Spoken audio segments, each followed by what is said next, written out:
국민의힘 추경호 원내대표는 22대 국회 첫 교섭단체 대표연설에서 민주당이 이재명 방탄정당에서 벗어나 의회 독주를 멈춰야 한다고 비판했습니다. 민주당은 사실과 다른 이야기를 늘어놓았다며 국회에 대한 관점부터 바꿔야 한다고 인식 전환을 촉구했는데요. 국회 연결해서 자세히 알아보겠습니다. 정인용 기자. 네, 국회입니다. 네, 먼저 국민의힘 추경호 원내대표 연설 내용부터 전해주시죠. 네, 추경호 원내대표는 22대 국회가 출범한 지 100일이 됐는데 정쟁과 대결로 얼룩진 부끄러운 시간이었다고 운을 뗐습니다. 원구성 협상부터 탄핵소추안과 특검법안, 청문회까지 거대 야당의 힘자랑과 입법 폭주로 정치는 실종되고 민주주의는 무너졌다고 민주당을 맹비난했습니다.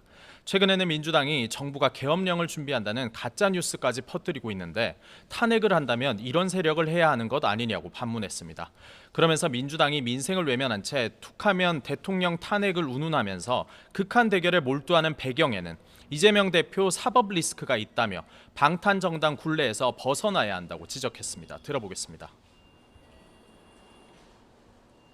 민주당은 이 대표 한 사람을 위해 포획된 방탄정당의 수렁에서 빠져나와야 합니다. 그것이 우리 정치와 국회가 정쟁에서 벗어나 정상화될 수 있는 유일한 길입니다.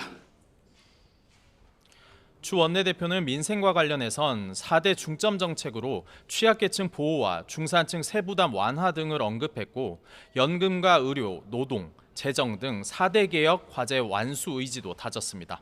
이에 민주당은 2년 4개월 가까이 정부는 뭘 하겠다고 뚜렷하게 내세운 것도 없으면서 발목 잡기를 한 것처럼 사실과 다른 이야기를 하고 있다고 날을 세웠습니다. 추 원내대표가 교섭단체 대표연설에서 저주를 퍼붓고는 갑자기 민생을 위해 제안을 하는 것도 이해가 되지 않는다고 지적했습니다. 이어 정부 여당은 국민관, 야당관, 국회관 모두 심각한 문제가 있다며 입법부가 아닌 대통령을 위한 국회를 원하는 거냐고 따져 물었습니다. 들어보겠습니다. 야당이 국민의 요구를 받아서 어떤 일을 하고자 하는 것이 그게 어떻게 의회 독주가 되겠습니까? 추경호 대표와 윤석열 대통령이 바라는 국회상은 통법부를 원하는 건지. 네, 의료 위기가 커지고 있는데 이와 관련한 오늘 여야 반응은 어떻습니까? 네, 민주당은 윤석열 대통령이 어젯밤 응급의료센터를 방문한 걸 고리로 비판을 이어갔습니다. 한각의 의사 탓과 언론 탓만 반복하는데 응급실에 가면 무엇이 달라지느냐며 보여주기식 쇼라고 평가절하했습니다. 그러면서 의료체계가 붕괴하기 전에 현실 부정과 눈속임을 멈추고 사태를 직시하라며 야당이 제안한 비상협의체 수용을 거듭 촉구했습니다. 국민의힘은 자체 대안 마련에 분주한 모습입니다. 한동훈 대표는 지난 6월 꾸린 의료개혁 특위를 보강해 응급실 등 의료 현장을 점검하고 필요한 조치를 찾아 나가겠다고 강조했습니다. 또 국회 보건복지위 소속 의원들에게도 의료 공백 불안을 챙겨달라고 당부했습니다. 다만 김종혁 최고위원은 의료개혁이 꼭 성공해야 한다면서도 국민 불안을 야기하고 정책을 수시로 바꿔 신뢰를 떨어뜨렸다며 사실상 박민수 복지부 차관을 겨냥해 물러나야 한다고 비판했습니다. 네, 또 정부가 어제 내놓은 국민연금 개혁안을 두고 국회 논의를 앞둔 여야 간 대립이 본격화되고 있는데요. 이 내용도 자세히 전해주시죠. 네, 정부가 내놓은 국민연금 개혁안은 보험료율을 9%에서 13%로 올리되 세대별로 인상폭을 달리하고 소득 대체율 목표치는 현행 40%에서 42%로 상향하는 내용을 골자로 합니다.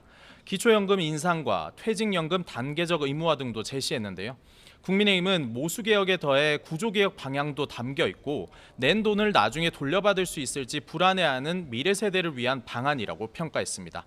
그러면서 국가적 과업인 만큼 여야 간 국회 연금개혁 특위를 구성해 논의하자고 재차 강조했습니다. 들어보겠습니다. 미래 세대를 위한 정부의 노력에 국회가 화답할 차례입니다. 국민연금은 국가적 과업으로 소관 상임위에 맡겨둘 일이 아닌 여야 간 심도 깊은 논의가 필요한 사안입니다.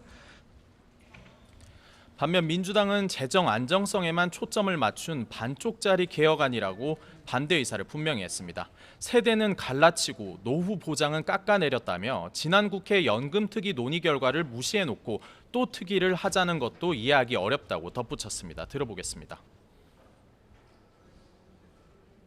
아무런 검증도 이루어지지 않은 방안을 정부가 덜컥 정책으로 공식화하는 것은 무모한 실험일 뿐입니다. 국민연금 개혁은 21대 국회가 마련한 사회적 합의를 출발점으로 하는 것이 바람직합니다. 민주당은 정부 연금개혁안이 국회에 제출되면 철저하게 심사하겠다고 밝혔는데 추후 개혁 방향과 특위 구성 여부를 놓고도 여야 간 치열한 신경전이 예상됩니다. 지금까지 국회에서 YTN 정인용입니다.